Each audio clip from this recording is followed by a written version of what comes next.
ക്ലാസ്സിലേക്ക് വീണ്ടും സ്വാഗതം. നമ്മൾ കഴിഞ്ഞ ക്ലാസ്സിൽ ഓർഗാനിസത്തിന്റെ അസെക്ഷൽ റീപ്രൊഡക്റ്റീവ് മെത്തേഡുകളെ കുറിച്ചാണ് പഠിച്ചത് അല്ലേ? ഇന്ന് നമ്മൾ പഠിക്കാൻ പോകുന്നത് രണ്ടാമത്തെ റീപ്രൊഡക്റ്റീവ് മെത്തേഡായ സെക്ഷൽ റീപ്രൊഡക്ഷനെ കുറിച്ചാണ്. എന്താണ് സെക്ഷൽ റീപ്രൊഡക്ഷൻ എന്നൊക്കെ നമ്മൾ ആമുഖമായിട്ട് കഴിഞ്ഞ ക്ലാസ്സുകളിൽ ചർച്ച ചെയ്തു. ഇനി അതിനെ കുറിച്ച് നമുക്ക് ഡീറ്റെയിൽ ആയിട്ട് പഠിക്കാം. What is sexual reproduction? It is the process of formation of male and female gamete either by same individual or different individual of opposite sex. These gametes fuse to form zygote and develop into new organism or offsprings. The offsprings produced are not identical to that parent, and this is elaborate, complex and slow process that combined to asexual reproduction. അപ്പോ രണ്ട് ഗ്യാമേറ്റുകൾ produce ചെയ്യുന്നുണ്ട്. അത് രണ്ടും opposite sex ആയിരിക്കുകയും അവയുടെ fusion വഴി zygote എന്ന് പറയുന്ന സ്ട്രക്ചർ റിസൾട്ട് ചെയ്യുകയും ചെയ്യുന്നുണ്ട്. ഈ സൈഗോട്ട് ഡെവലപ്പ് ചെയ്താണ് ന്യൂ ഓർഗാനിസം പ്രൊഡ്യൂസ് ചെയ്യുന്നത്. അപ്പോ സെക്ഷൽ റീപ്രൊഡക്ഷനിലൂടെ ഉണ്ടാകുന്ന ഈ ഓർഗാനിസം ഒരിക്കലും അതിന്റെ പാരന്റുമായിട്ട് റിസംബിൾ ചെയ്യുന്നില്ല. പാരന്റിൽ നിന്നും ഡിഫറെന്റ് ആയിരിക്കും ഓർഗാനിസം എന്ന് പറയുന്നത്. അപ്പോ ഇതൊരു സ്ലോ ആയിട്ടുള്ള വളരെ പതുക്കെ നടക്കുന്ന ഇലാബറേറ്റ് മീൻസ് എൻലാർജ്ഡ് ആയിട്ടുള്ള ഒരു പ്രോസസ് ആയിരിക്കും. ഇനി നമുക്ക് ചുറ്റും നോക്കാറുണ്ട് അല്ലെ, ഒരുപാട് ഫ്രൂട്ട്സ് അല്ലെങ്കിൽ ഒരുപാട് ഫ്രൂട്ട്സ് പ്രൊഡ്യൂസ് ചെയ്യുന്ന പ്ലാന്റുകളുണ്ട്, ധാരാളം അനിമൽസ് ഉണ്ട്. അപ്പോ ഇവയിലൊക്കെ എങ്ങനെയാണ് ഒരു സെക്ഷൽ റീപ്രൊഡക്ഷൻ സാധ്യമാകുന്നതെന്ന് നമുക്ക് നോക്കാം.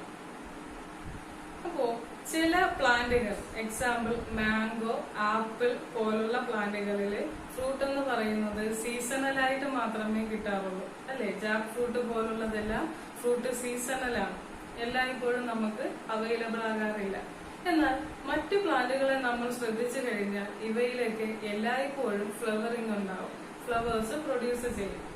അപ്പോ എന്താണ് ഈ പ്ലാന്റുകൾ തമ്മിലുള്ള വ്യത്യാസം? ചില പ്ലാന്റുകളിൽ എന്നും ഫ്ലവർ കാണും, കണ്ടിന്യൂസ് ആയിട്ടുള്ള ഫ്ലവറിംഗ് ആയിരിക്കും. ചിലത് സീസണൽ ഫ്ലവറിംഗ് ആയിരിക്കും.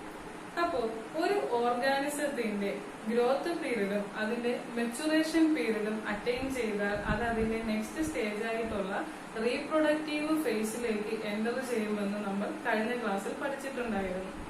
അപ്പോ ഒരു ഓർഗാനിസത്തിന്റെ ഗ്രോത്ത് പീരീഡിന് അതിനെയാണ് നമ്മൾ വിളിക്കുന്നത് juvenile phase. The period of growth is called juvenile phase in animals. അനിമൽസിലെ ജുവനൈൽ ഫേസ് എന്നാണ് അറിയപ്പെടുന്നത്. In plants the term vegetative phase is called.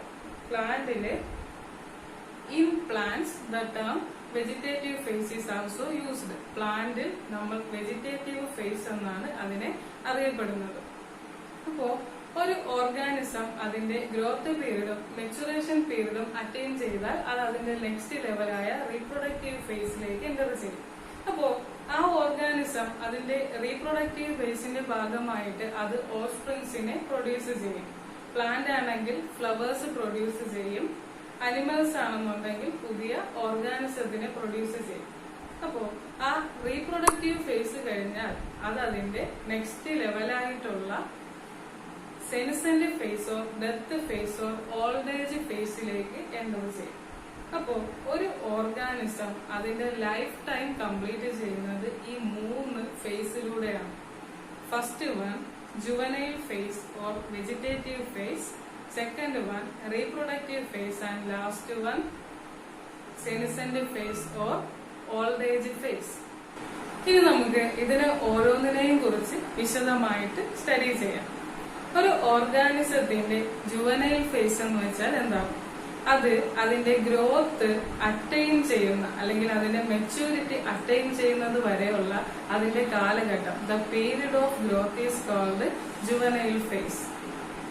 അപ്പോ അതിന്റെ ആ ഓർഗാനിസത്തിന്റെ ഗ്രോത്തിന് ആവശ്യമായിട്ടുള്ള ഹോർമോൺസ്, അതിന്റെ ന്യൂട്രിയൻസ് എല്ലാം സ്റ്റോർ ചെയ്യുന്ന ആ ടൈമിനെയാണ് നമ്മൾ അതിന്റെ ജുവനൈൽ ഫേസ് എന്ന് വിളിക്കുന്നത്. അത് കഴിഞ്ഞാൽ അത് അതിന്റെ നെക്സ്റ്റ് ലെവലായിട്ടുള്ള, അതായത് ജുവനൈൽ ഫേസും വെജിറ്റേറ്റീവ് ഫേസിന്റെ എൻഡിങ് എന്ന് പറയുന്നത് റീപ്രൊഡക്റ്റീവ് ഫേസിന്റെ ബിഗിനിങ് ആണെന്ന് നമുക്ക് പറയാം. അപ്പോ ആ ഓർഗാനിസം അതിന്റെ റീപ്രൊഡക്റ്റീവ് ഫേസിലേക്ക് എൻ്റർ ചെയ്യും. അപ്പോ സെക്ഷലി റീപ്രൊഡ്യൂസ് ചെയ്യുന്ന പ്ലാന്റുകളിലാണെങ്കിൽ സെക്ഷൽ റീപ്രൊഡക്ഷന്റെ ഭാഗമായിട്ട് പ്രൊഡ്യൂസ് ചെയ്യുന്നത് ഫ്ലവേഴ്സ് ആണ്. അനിമൽസ് ആണെങ്കിൽ എഗ് പ്രൊഡ്യൂസ് ചെയ്യും. ഓക്കെ, അപ്പോ ചില പ്ലാന്റുകളിൽ നമ്മൾ ശ്രദ്ധിച്ചാൽ നമുക്ക് മനസ്സിലാവും അതില് മോർ ദാൻ വൺസ്, അതായത് ഒന്നിൽ കൂടുതൽ പ്രാവശ്യം ഫ്ലവറിംഗ് എന്ന് പറയുന്ന പ്രോസസ് നടക്കും. അപ്പോ they produce flowers more than once.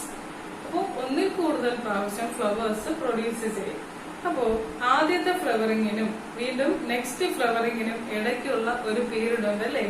First ഫ്ലവറിങ്ങിനും അതിന്റെ നെക്സ്റ്റ് ഫ്ലവറിങ്ങിനും ഇടയ്ക്കുള്ള പീരീഡ് ഇന്റർ ഫ്ലവറിംഗ് പീരീഡ് എന്നാണ് നമുക്കവയെ വിളിക്കാൻ പറ്റുന്നത്. Inter flowering period. The period between the two flowering is called inter flowering period. അപ്പോ സ്വാഭാവികമായിട്ടും ഒരു സംശയം ഉണ്ടാവാം, ഏതാണ് ഇന്റർ ഫ്ലവറിംഗ് പീരീഡ് എന്ന് പറയുന്നത്? ഏത് ഫേസിൽ വരും? ഇതൊരു വെജിറ്റേറ്റീവ് ഫേസ് ആണോ, ഓർ ജുവനൈൽ ഫേസ് ആണോ, അതോ ഇതൊരു മെച്ചുറേഷൻ ഫേസ് ആണോ? അപ്പോ ഏതാണ് ഉത്തരം? നിങ്ങളൊന്ന് ചിന്തിച്ചു നോക്കിക്കേ. Okay, that is juvenile phase or vegetative phase. അപ്പോ ഇന്റർ ഫ്ലവറിംഗ് പീരീഡ് എന്ന് പറയുന്നത് ഒരു വെജിറ്റേറ്റീവ് ഫേസ് ആണ്, അല്ലെങ്കിൽ ജുവനൈൽ ഫേസ് ആണ്. ആ ഇന്റർ ഫ്ലവറിംഗ് പീരീഡിന്റെ ഇടയ്ക്കാണ് ആദ്യത്തെ ഫ്ലവറിംഗ് കഴിഞ്ഞിട്ടുള്ള ആ പീരീഡിൽ ഓർഗാനിസം അല്ലെങ്കിൽ പ്ലാന്റ് അതിനെന്താണ് നെക്സ്റ്റ് ഫ്ലവറിങ്ങിന് വേണ്ടിയിട്ടുള്ള എല്ലാവിധ ഗ്രോത്തും അത് കംപ്ലീറ്റ് ചെയ്യുന്നത്. അപ്പോ ഇന്റർ ഫ്ലവറിംഗ് പീരീഡ് ഒരു ജുവനൈൽ പീരീഡ് ആണെന്ന് നമുക്ക് പറയാം, അല്ലെങ്കിൽ ഒരു ജുവനൈൽ ഫേസ് ആണ്. ഓക്കെ, ഇനി നമുക്ക് ചുറ്റും പലതരത്തിലുള്ള പ്ലാന്റുകളുണ്ട്.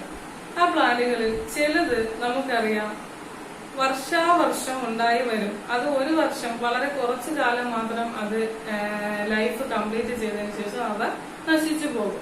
ചില പ്ലാന്റുകൾ 2 വർഷത്തോളം നിലനിൽക്കാറുണ്ട്, മറ്റു ചിലത് കാലങ്ങളോളം നിലനിൽക്കാറുണ്ട് അല്ലേ?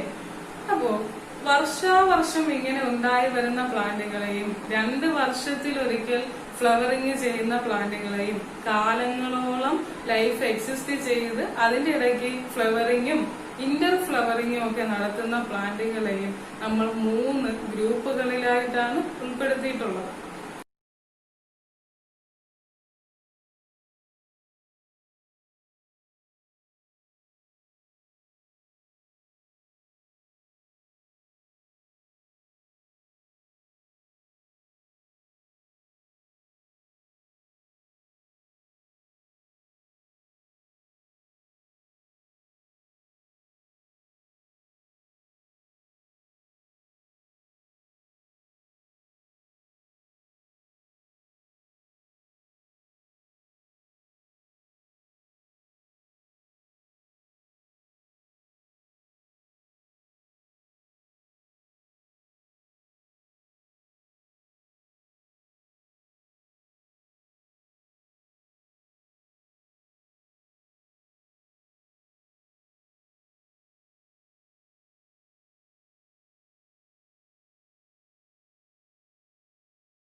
നമുക്ക് എല്ലാവർക്കും അറിയാവുന്ന ഒരു പ്ലാന്റ് ആണ് ബാംബു അല്ലേ?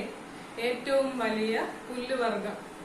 ഇത് ഒരു 100-150ഓളം വർഷം അതിന്റെ ലൈഫ് എക്സിസ്റ്റ് ചെയ്യുന്നുണ്ട്. അതിന്റെ ലൈഫ് സൈക്കിളിനുള്ളിൽ അത് ഒരൊറ്റ പ്രാവശ്യം മാത്രമേ അത് സീഡ് പ്രൊഡ്യൂസ് ചെയ്യുന്നുള്ളൂ. ആ സീഡ് പ്രൊഡ്യൂസ് ചെയ്യുന്നതോടുകൂടി അതിന്റെ ലൈഫ് സൈക്കിൾ എൻഡ് ചെയ്തു എന്ന് നമുക്ക് പറയാം. അതോടുകൂടി അത് അതിന്റെ സെൻസന്റ് സ്റ്റേജ് അല്ലെന്നുണ്ടെങ്കിൽ ഓൾഡ് ഏജ് സ്റ്റേജിലേക്ക് കടക്കുകയും അതിന്റെ ഡെത്ത് ഒക്കർ ചെയ്യുകയും ചെയ്യുന്നുണ്ട്. അതുകൂടാണ്ട് നിങ്ങൾ എല്ലാവരും കേട്ടിട്ടുള്ള പ്ലാന്റ് ആണ് നീലക്കുറിഞ്ഞി എന്ന് പറയുന്നത് അല്ലെ?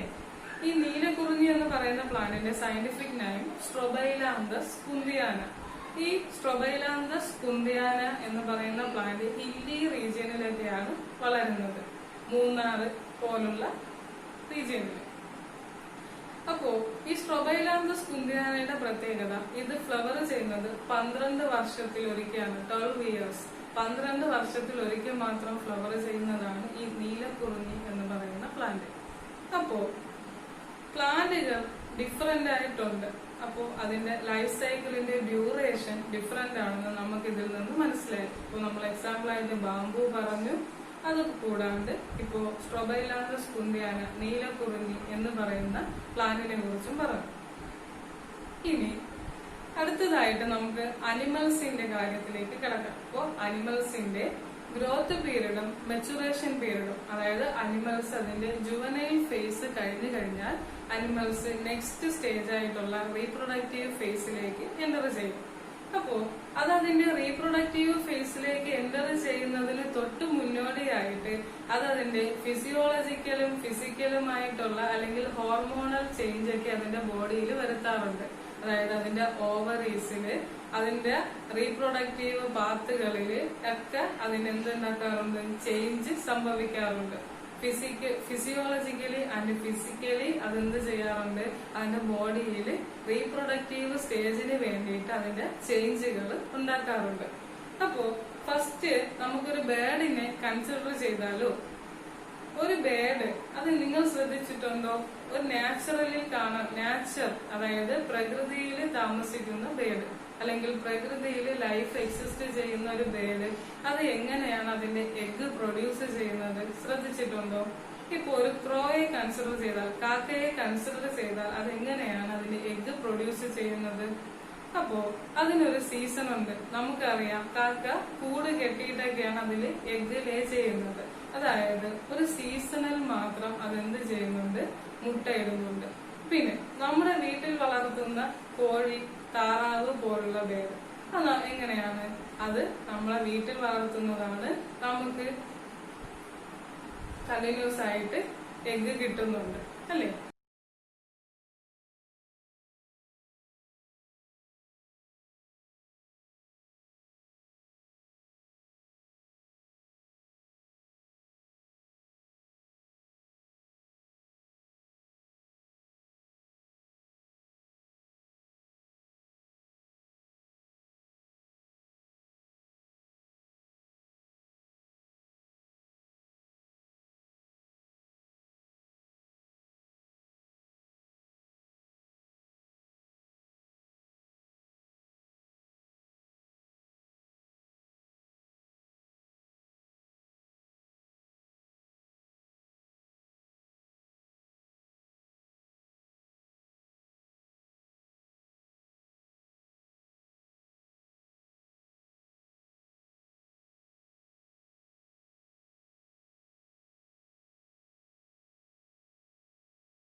നമ്മളിപ്പോ ജുവനൈൽ ഫേസിനെയും റീപ്രൊഡക്റ്റീവ് ഫേസിനെയും കൂടി കുറിച്ച് പഠിച്ചു.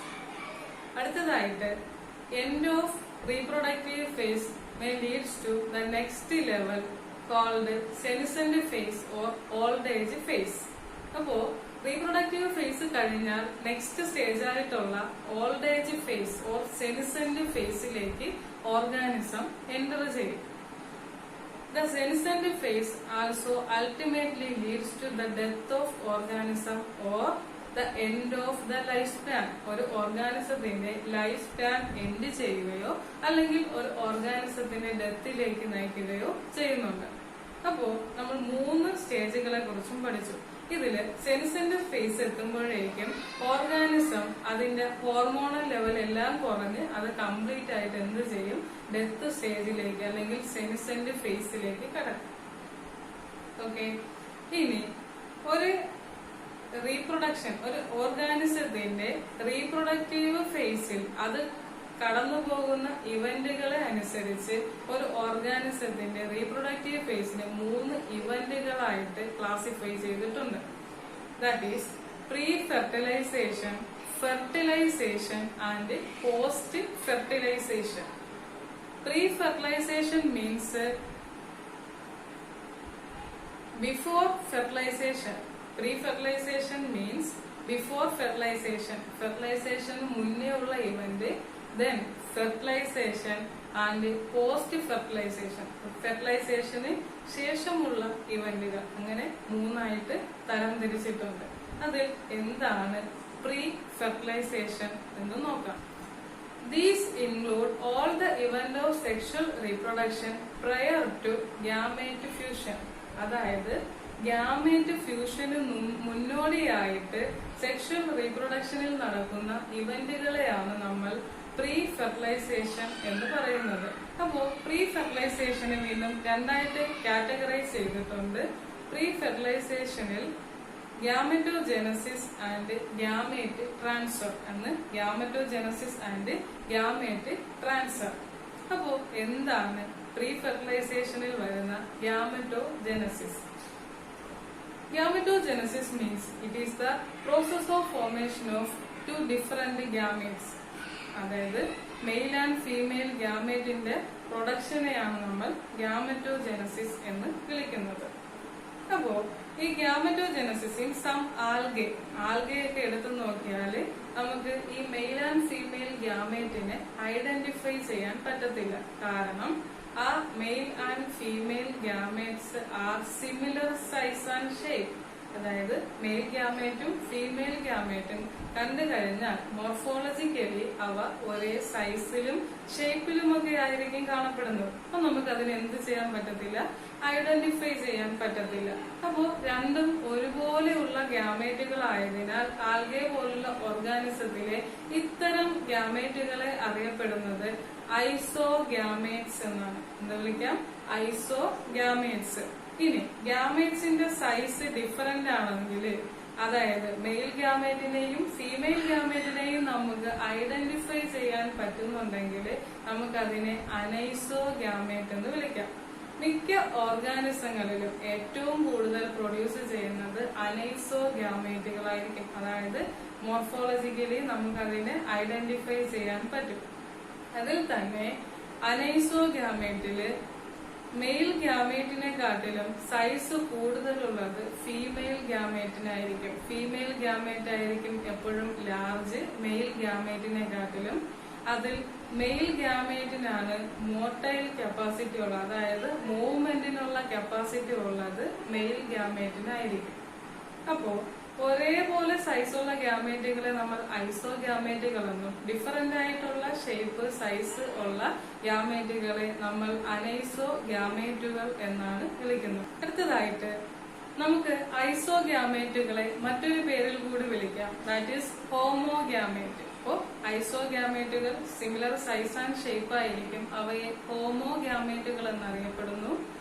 And anisogamete is otherwise called heterogamete, അതായത് ഡിഫറന്റ് സൈസ് ആയിരിക്കും. അതിന് ഒരു എക്സാമ്പിൾ ആണ് നമ്മുടെ സ്പേമും ഓവവും. അതില് മെയിൽ ഗ്യാമേറ്റിന് നമ്മൾ ആന്ത്രോസൂവോയിഡ് അഥവാ സ്പേം എന്ന് വിളിക്കും. ഫീമെയിൽ ഗ്യാമേറ്റിനെ നമ്മൾ എഗ് എന്നാണ് വിളിക്കുന്നത്. ഈ രണ്ട് സ്ട്രക്ചറിന്റെയും ഫ്യൂഷൻ വഴിയാണ് എന്ത് റിസൾട്ട് ചെയ്യുന്നത്? സൈഗോട്ട് എന്ന് പറയുന്ന സ്ട്രക്ചർ റിസൾട്ട് ചെയ്യുന്നത്. നിങ്ങൾ പപ്പായ, വെള്ളരി, കോവൽ, പാവൽ പോലുള്ളൊക്കെ പ്ലാന്റുകൾ നിങ്ങൾ ശ്രദ്ധിച്ചിട്ടുണ്ടാവുമോ? ഇനി ചിലപ്പോ നമ്മുടെ വീട്ടുകാരൊക്കെ പറയുന്നത് കേൾക്കാം, അല്ലെ ഇത് ആൺപപ്പായയാണ് അല്ലെങ്കിൽ പെൺപപ്പായയാണ് എന്നൊക്കെ. അല്ലെങ്കിൽ നമ്മൾ പാവലൊക്കെ ശ്രദ്ധിക്കുമ്പോൾ എല്ലാ പൂക്കളും പാവയ്ക്കായി മാറാറുണ്ടോ? ഇല്ല അല്ലേ? അപ്പോ ഏത് പൂവാണ് പാവയ്ക്കായി മാറുന്നത്? അത് ഫീമെയിൽ ഫ്ലവർ ആയിരിക്കും എന്തായി മാറുന്നത്? പാവയ്ക്കായി മാറുന്നത്. അപ്പോ ഒരു പാവൽ പ്ലാന്റ് ശ്രദ്ധിച്ചു നോക്കിയാൽ ആ പാവൽ എന്ന് പറയുന്ന പ്ലാന്റിൽ മെയിൽ ഫ്ലവറുകളും ഫീമെയിൽ ഫ്ലവറുകളും ഒറ്റ പ്ലാന്റിൽ തന്നെ നിൽക്കുന്നത് കാണാം. ഇങ്ങനെ ബോത്ത് ദ സെക്ഷൽ ഓർഗൻസ് അല്ലെങ്കിൽ both sexes mail and female sex organs ഒരു പ്ലാന്റിൽ തന്നെ ഉണ്ടെങ്കിൽ അതിനെ നമ്മൾ ബൈസെക്ഷൽ പ്ലാന്റുകൾ എന്നാണ് വിളിക്കുന്നത്. ഇനി പപ്പായ പോലുള്ള പ്ലാന്റുകൾ അത് മെയിൽ പ്ലാന്റ് സെപ്പറേറ്റ് കാണും, ഫീമെയിൽ പ്ലാന്റ് അല്ലാതെ കാണും. അങ്ങനെ മെയില് ഫീമെയിൽ റീപ്രൊഡക്റ്റീവ് ഓർഗൻ അതിന്റെ ഡിഫറെന്റ് പ്ലാന്റുകളിലാണെങ്കിൽ നമുക്ക് അതിനെ യൂണിസെക്ഷൽ പ്ലാന്റ്സ് എന്ന് വിളിക്കാം. അപ്പോ യൂണിസെക്ഷൽ പ്ലാന്റുകളുമുണ്ട്, ബൈസെക്ഷൽ പ്ലാന്റുകളുമുണ്ട്. ഇനി ചില ഫംഗസിന്റെ പ്ലാന്റ് ബോഡിയെ നമ്മൾ താലസ് എന്നാണ് വിളിക്കുന്നത്. അപ്പോ both the sexual structures mail and female sexual structures ഒരു താലസിന്റെ അകത്താണെങ്കിൽ അല്ലെങ്കിൽ ഈ ഒറ്റ ഫംഗസിന്റെ അകത്താണുള്ളതെങ്കിൽ അതിനെ നമ്മൾ ഹോമോതാലിക് എന്നാണ് വിളിക്കുന്നത്. ഹോമോതാലിക് മൊണീഷ്യസ് ഓർഗാനിസം ആയിരിക്കും. ദേ ആർ രണ്ട് സെക്സ് ഓർഗനും ഉള്ളതിനാൽ ദേ ആർ ബൈസെക്ഷൽ. അപ്പോ ഒരു ഫംഗസിന്റെ അകത്ത് രണ്ട് സെക്സ് ഓർഗനും ഉണ്ടെങ്കിൽ അവയെ ബൈസെക്ഷൽ, ഹോമോതാലിക്, മൊണീഷ്യസ് എന്ന് വിളിക്കാം. ഇനി ഈ ഫംഗസിന്റെ ഡിഫറെന്റ് ബോഡിയിലാണ് ഈ mail and female sexual structures ഉള്ളതെങ്കിൽ അവയെ നമുക്ക് ഹെറ്ററോതാലിക്, ഡയീഷ്യസ് ആൻഡ് യൂണിസെക്ഷൽ ഓർഗാനിസം എന്നാണ് അറിയപ്പെടുന്നത്. They are heterothallic and unisexual and dioecious organism. Okay.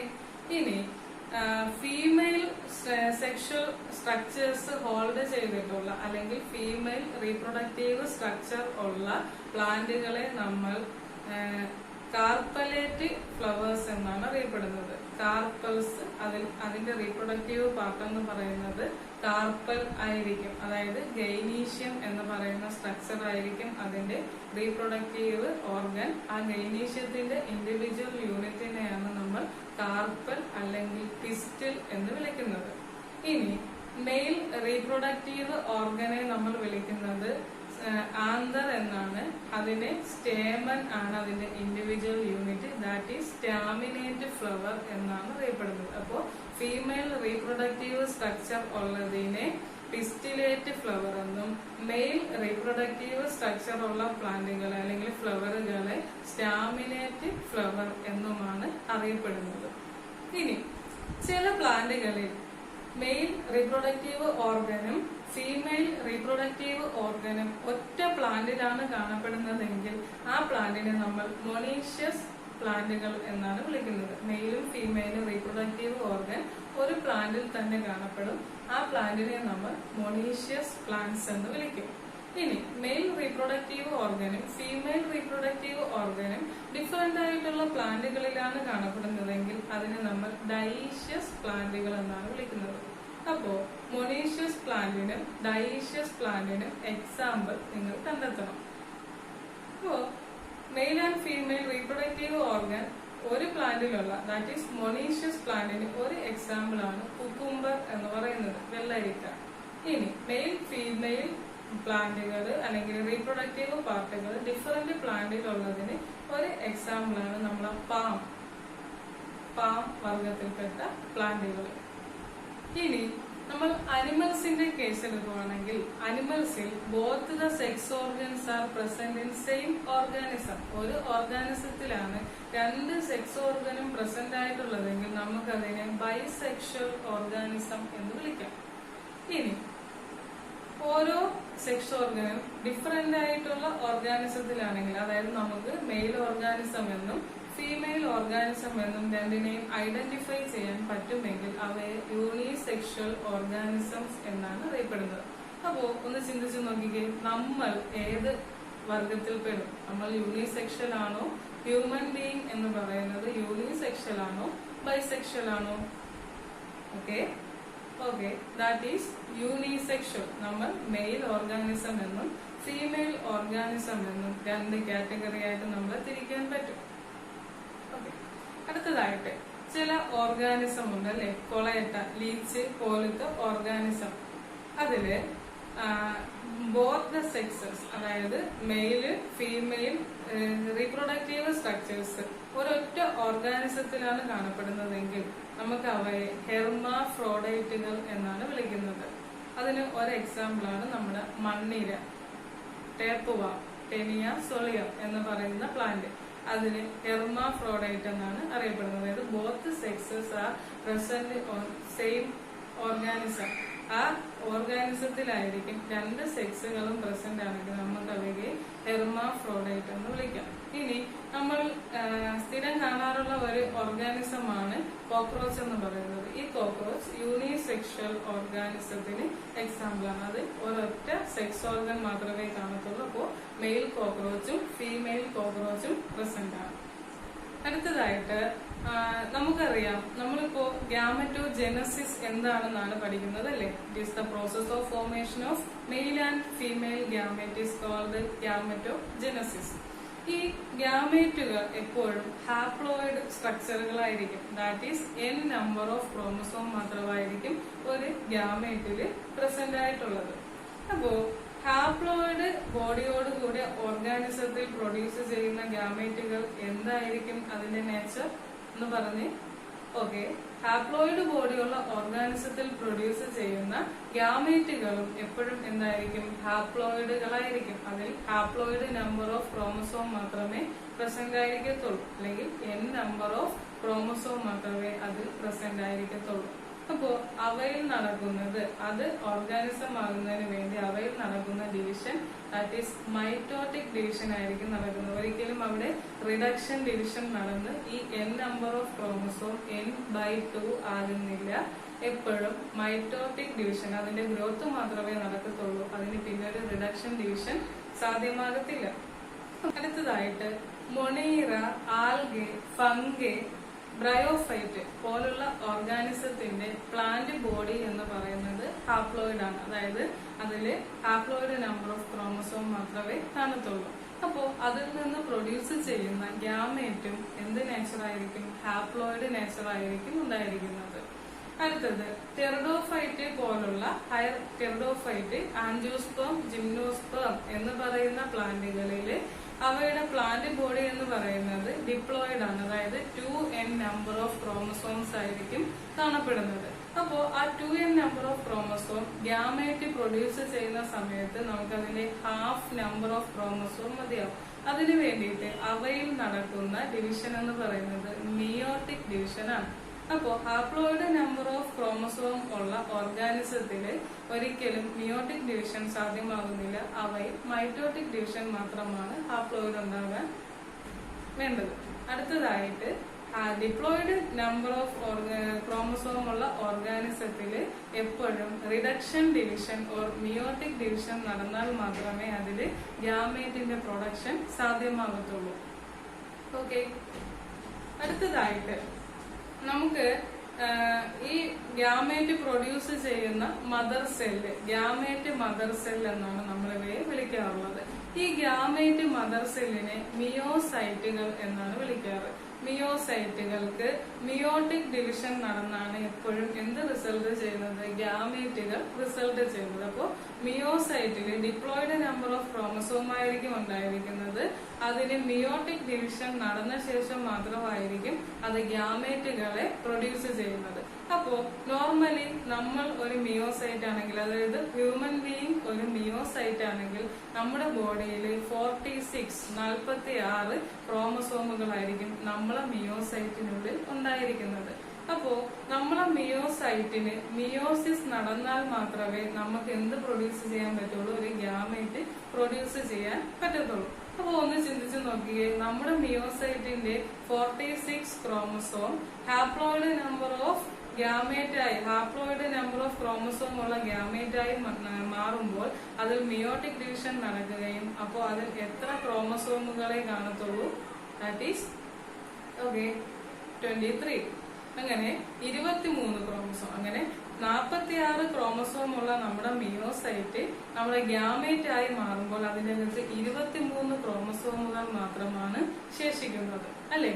അപ്പോ നിങ്ങളുടെ ടെക്സ്റ്റില് ഈ ടേബിൾ കണ്ടല്ലോ നിങ്ങള്, ഇതിന് നിങ്ങൾ ഫില്ല് ചെയ്യണം. അതായത് മിയോസൈറ്റ് ഓർ ഗ്യാമേറ്റ് മദർ സെല്ലിന്റെ അകത്ത് എത്ര ക്രോമസോം ആണോ, അപ്പുറത്ത് പോകുമ്പോൾ എത്ര ഗ്യാമേറ്റുകളാണോ പ്രൊഡ്യൂസ് ചെയ്യുന്നത്, ആ ഗ്യാമേറ്റിന്റെ ക്രോമസോം നമ്പർ എത്രയാണ് എന്ന് നിങ്ങൾ ഫില്ല് ചെയ്യണം.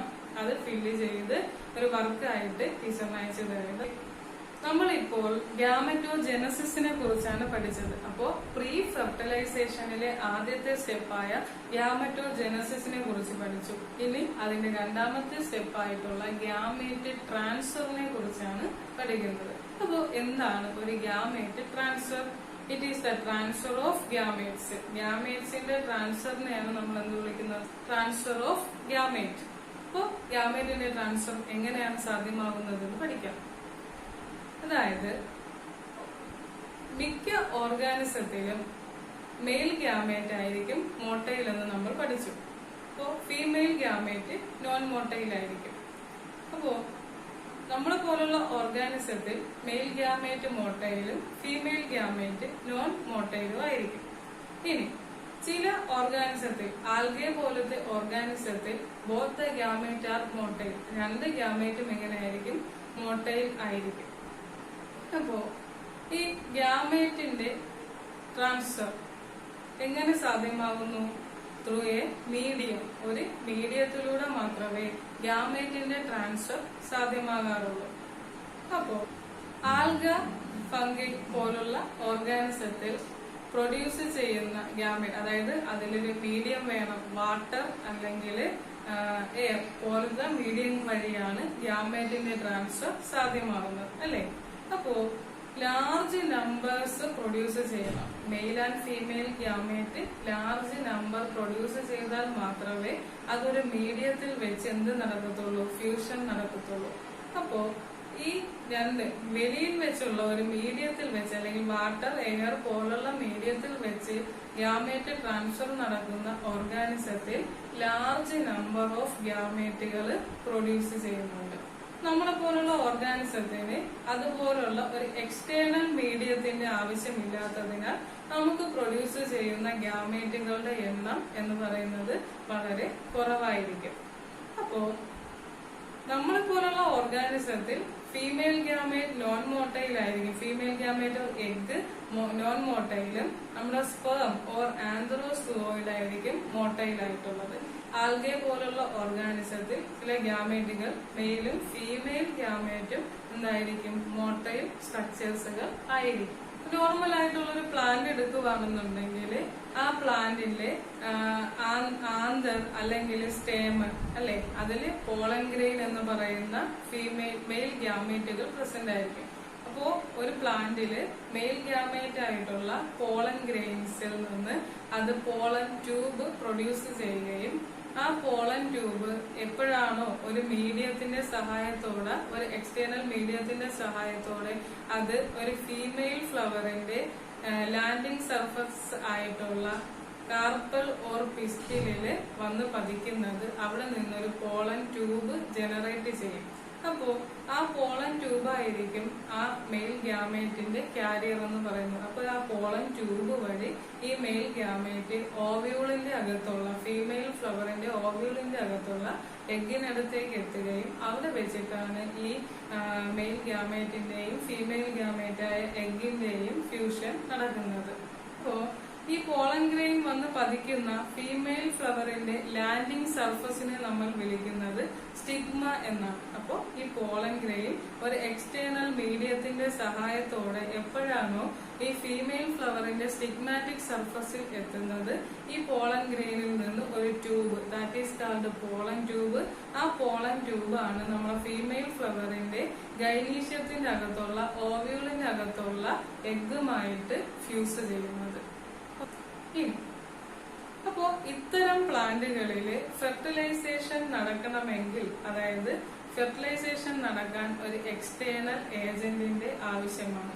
അപ്പോ ഈ പ്ലാന്റുകളിൽ നടക്കുന്ന ഈ ഫെർട്ടിലൈസേഷന് മുന്നോടിയായിട്ട് നടക്കുന്ന ഈ മെക്കാനിക്കൽ പ്രോസസ്, അപ്പോ ഈ എക്സ്റ്റേണൽ ഏജന്റിന്റെ സഹായത്തോടെ മെയിൽ ഗ്യാമേറ്റിനെ ഫീമെയിൽ ഗ്യാമേറ്റിന്റെ അടുത്ത് എത്തിക്കാൻ സഹായിക്കുന്ന എക്സ്റ്റേണൽ ഏജന്റിനെ നമ്മൾ പോളിനേറ്റേഴ്സ് എന്നാണ് വിളിക്കുന്നത്. അപ്പോ പോളിനേറ്റേഴ്സിന്റെ സഹായത്തോടെ പോളിനേഷൻ എന്ന് പറയുന്ന ആ പ്രോസസ് നടന്നാൽ മാത്രമേ മെയിൽ ഗ്യാമേറ്റിന് ഫീമെയിൽ ഗ്യാമേറ്റിന്റെ അടുക്കലേക്ക് ട്രാൻസ്ഫർ ചെയ്യാൻ പറ്റത്തുള്ളൂ. ഇനി ഇത് നമുക്കറിയാം, ചില പ്ലാന്റുകളിൽ മെയിൽ പ്ലാന്റും അല്ലെങ്കിൽ മെയിൽ റീപ്രൊഡക്റ്റീവ് ഓർഗൻ ബിയർ ചെയ്യുന്ന ഫ്ലവറുകളും ഫീമെയിൽ റീപ്രൊഡക്റ്റീവ് ഓർഗൻ ബിയർ ചെയ്യുന്ന ഫ്ലവറുകളും, that is called bisexual plants എന്ന് നമ്മൾ പഠിച്ചു. അപ്പോൾ ഈ ബൈസെക്ഷൽ പ്ലാന്റുകളാണെങ്കിൽ ഈ ട്രാൻസ്ഫർ വളരെ ഈസി ആയിട്ട് നടക്കും. ഒരു എക്സ്റ്റേണൽ ഏജന്റ് ഇല്ല എങ്കിൽ പോലും മെയിൽ പ്ലാന്റിൽ നിന്നുള്ള പോളൻ എന്ത് ചെയ്യും, ഫീമെയിൽ പ്ലാന്റിന്റെ ഫ്ലവറിൽ, അല്ലെങ്കിൽ മെയിൽ പ്ലാന്റിൽ നിന്നുള്ള പോളൻ ഫീമെയിൽ ഫ്ലവറിലേക്ക് വീഴാൻ എളുപ്പമാണ്. അല്ലെങ്കിൽ ഈ എക്സ്റ്റേണൽ ഏജന്റ് ആയിട്ടുള്ള പോളിനേറ്റേഴ്സ് വഴിയായിരിക്കും അവിടെ പോളൻ ട്രാൻസ്ഫർ സാധ്യമാകുന്നത്. അപ്പോ ഏത് വഴിയായാലും ഒരു എക്സ്റ്റേണൽ ഏജന്റിലൂടെയോ, അപ്പോ പോളിനേഷൻ എന്ന് പറയുന്ന മെത്തേഡിലൂടെയോ അല്ലെങ്കിൽ വാട്ടറിലൂടെ പോളിനേഷൻ നടക്കാം, അല്ലെങ്കിൽ വിൻഡ് പോളിനേഷൻ തുടങ്ങിയ മെത്തേഡിലൂടെയാണ് ഗ്യാമേറ്റിന്റെ ട്രാൻസ്ഫർ സാധ്യം. അപ്പോ ആൽഗെ പോലുള്ള പ്ലാന്റുകളില് മെയിൽ ഗ്യാമേറ്റും ഫീമെയിൽ ഗ്യാമേറ്റും മോട്ടയിലാണെന്ന് നമ്മൾ കണ്ടു. അപ്പോ മെയിൽ ഗ്യാമേറ്റിന് ഫീമെയിൽ ഗ്യാമേറ്റിന്റെ അടുക്കലേക്ക് എത്തുന്നതിന് വേണ്ടിയിട്ട് ഒരു മീഡിയം, അതായത് വാട്ടറിന്റെ സഹായത്തോടെയാണ് നടക്കുന്നതെന്ന് കണ്ടു.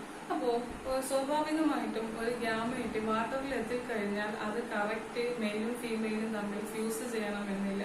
അപ്പോ കറക്റ്റ് ആയിട്ടുള്ള ഒരു ഫ്യൂഷൻ നടക്കുന്നതിന് വേണ്ടി പ്രൊഡ്യൂസ് ചെയ്യുന്ന മെയിൽ ആൻഡ് ഫീമെയിൽ ഗ്യാമേറ്റുകളുടെ എണ്ണം എന്ന് പറയുന്നത് വളരെ ലാർജ് ക്വാണ്ടിറ്റിയിലായിരിക്കും. അപ്പോൾ ഒരുപാട് നമ്പർ പ്രൊഡ്യൂസ് ചെയ്താൽ മാത്രമേ സക്സസ് ആയിട്ടുള്ള ഒരു ഫ്യൂഷൻ റിസൾട്ട് ചെയ്യാനായിട്ട് പറ്റത്തുള്ളൂ, അല്ലെ? ഇനി സീഡ് ബിയറിംഗ് പ്ലാന്റുകളിലാണെങ്കിൽ മെയിൽ ഗ്യാമേറ്റിനെ റെപ്രസെന്റ് ചെയ്യുന്നത് അതിന്റെ പോളൻ ഗ്രെയിൻ ആണ്, അഥവാ ആന്തറിന്റെ അകത്ത് കാണപ്പെടുന്ന പോളൻ ഗ്രെയിൻ ആണ് മെയിൽ ഗ്യാമേറ്റിനെ റെപ്രസെന്റ് ചെയ്യുന്നത്. ഫീമെയിൽ ഗ്യാമേറ്റിനെ റെപ്രസെന്റ് ചെയ്യുന്നത് അതിന്റെ എഗ് ആണ്. അതിന്റെ ഫീമെയിൽ ഗ്യാമേറ്റ്, ഓവ്യൂളിന്റെ അകത്ത് കാണപ്പെടുന്ന എഗ് ആണ് അതിന്റെ ഫീമെയിൽ ഗ്യാമേറ്റിനെ റെപ്രസെന്റ് ചെയ്യുന്നത്. അപ്പോൾ ഈ മെയിൽ ഗ്യാമേറ്റ് ഫീമെയിൽ പ്ലാന്റിന്റെ സ്റ്റിഗ്മാറ്റിക് സർഫസിൽ എത്തുമ്പോൾ മുതലാണ് എന്ത് നടക്കുന്നത്, അടുത്ത ഫെർട്ടിലൈസേഷന് വേണ്ടിയിട്ടുള്ള മറ്റെല്ലാ പ്രോസസ്സും നടക്കുന്നത്. ഈ ഫീമെയിൽ ഗ്യാമേറ്റ് ആയിട്ടുള്ള മെയിൽ ഗ്യാമേറ്റ് ആയിട്ടുള്ള പോളൻ ഗ്രെയിൻ എപ്പോഴാണോ സ്റ്റിഗ്മാറ്റിക് സർഫസിൽ എത്തുന്നത് അതിൽ നിന്നും ഒരു പോളൻ ട്യൂബ് ജനറേറ്റ് ചെയ്യുകയും ആ പോളൻ ട്യൂബ് വഴി ഈ മെയിൽ ഗ്യാമേറ്റ് ഫീമെയിൽ ഗ്യാമേറ്റ് ആയിട്ടുള്ള എഗ്ഗിനടുത്തേക്ക് എത്തുകയുമാണ് ചെയ്യുന്നത്. ഇനി നമുക്കറിയാം പീ പ്ലാന്റ്, പയർവർഗം, അതുപോലുള്ള പ്ലാന്റുകളില് സെൽഫ് ഫെർട്ടിലൈസേഷൻ എന്ന് പറയുന്ന പ്രോസസ്സാണ് സാധ്യമാകുന്നത്, അല്ലെ? സെൽഫ് ഫെർട്ടിലൈസേഷൻ എന്ന് പറയുന്നത് പോളിനേഷൻ അല്ലെങ്കിൽ ട്രാൻസ്ഫർ ഓഫ് പോളൻ ഗ്രെയിനിനെ വളരെ ഈസി ആയിട്ട് സഹായിക്കുന്നുണ്ട്. Self fertilising പ്ലാന്റുകളിൽ transfer of pollen വളരെ ഈസി ആയിട്ട് നടക്കും. അതായത് മെയിൽ ഗ്യാമേറ്റ് ഫീമെയിൽ ഗ്യാമേറ്റുമായിട്ട് വളരെ എളുപ്പത്തിൽ ഫ്യൂഷൻ നടക്കാൻ, അല്ലെങ്കിൽ മെയിൽ ഗ്യാമേറ്റിനെ ഫീമെയിൽ ഗ്യാമേറ്റിനടുത്തേക്ക് ട്രാൻസ്ഫർ ചെയ്യാൻ വളരെ ഈസി ആയിട്ട് സാധ്യമാകും. ഇനി ചില പ്ലാന്റുകളിൽ മെയിൽ ഗ്യാമേറ്റിനെ ഫീമെയിൽ ഗ്യാമേറ്റിന് അടുക്കലേക്ക് എത്തിക്കാൻ പോളിനേറ്റേഴ്സിന്റെ സഹായം ആവശ്യമാണ്. ആ പോളിനേറ്റേഴ്സ് വഴിയായിരിക്കണം മെയിൽ ഗ്യാമേറ്റ് ഫീമെയിൽ ഗ്യാമേറ്റിന് അടുക്കലേക്ക് ട്രാൻസ്ഫർ ചെയ്യുന്നത്. ഓക്കെ, അപ്പോ എപ്പോഴാണോ മെയിൽ ഗ്യാമേറ്റ് ഫീമെയിൽ ഗ്യാമേറ്റിന് അടുക്കലേക്ക് എത്തുന്നത് അവിടെ വെച്ചിട്ട് ഈ രണ്ട് ഗ്യാമേറ്റിന്റെ ഫ്യൂഷൻ സാധ്യമാകാറുണ്ട്. അപ്പോ നമ്മൾ ഇപ്പൊ പഠിച്ചത് പ്രീ ഫെർട്ടിലൈസേഷൻ, അതായത് ഫെർട്ടിലൈസേഷന് മുന്നോടിയായിട്ടുള്ള ഇവന്റ് ആയിട്ടുള്ള പ്രീ ഫെർട്ടിലൈസേഷനെ കുറിച്ചാണ്. ആ പ്രീ ഫെർട്ടിലൈസേഷനിൽ ഗ്യാമറ്റോജെനസിസ് എന്താണെന്ന് പഠിച്ചു. Gametogenesis means it is the production of different gametes. ആ ഗ്യാമേറ്റിന്റെ പ്രൊഡക്ഷനും ആ ഗ്യാമേറ്റിന്റെ ട്രാൻസ്ഫർ ഓഫ് ഗ്യാമേറ്റുമാണ് നമ്മൾ പഠിച്ചത്, അല്ലേ? നമ്മൾ അടുത്ത ക്ലാസ്സിൽ പഠിക്കാൻ പോകുന്നത് പ്രീ ഫെർട്ടിലൈസേഷൻ കഴിഞ്ഞിട്ടുള്ള നെക്സ്റ്റ് സ്റ്റേജ് ആയിട്ടുള്ള ഫെർട്ടിലൈസേഷൻ എന്ന് പറയുന്നതിനെ കുറിച്ചാണ്. അപ്പോ അടുത്ത ക്ലാസ്സിൽ കണ്ടെത്തുന്നവരെ എല്ലാവർക്കും ഗുഡ് ബൈ.